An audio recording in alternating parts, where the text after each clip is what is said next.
You'd never think it would happen to your child. And then, when it does, it breaks your heart in ways no one talks about. I'm Sarah Wessels, and this is the Mother of the Molested Child podcast series. Podcast 5. Today, I want to introduce you to something that changed my life and my daughter's life forever. It's called blessing the human spirit. When my daughter was healing, we realized that her emotions weren't the only thing wounded. The spirit, the deepest part of her, was crushed.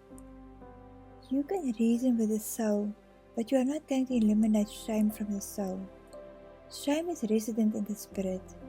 You need to heal the part that is wounded, the spirit.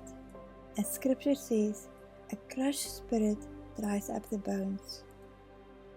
Therefore I will not keep silent.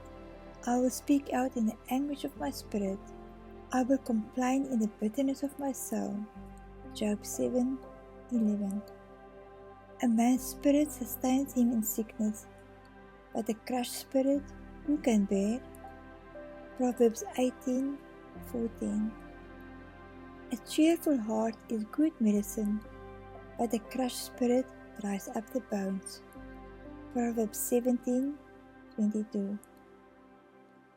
Through a beautiful process of learning how to speak truth into her spirit, I saw healing happen in ways counseling alone could not reach.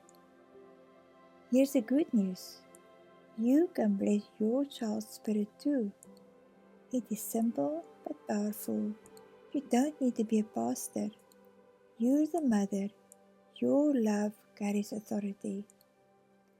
Jesus loves your child more than you can imagine. Healing is possible for them and for you.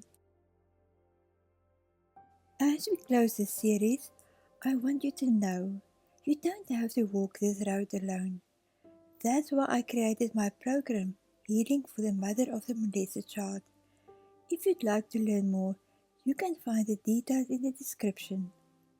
May the Lord bless you and keep you always.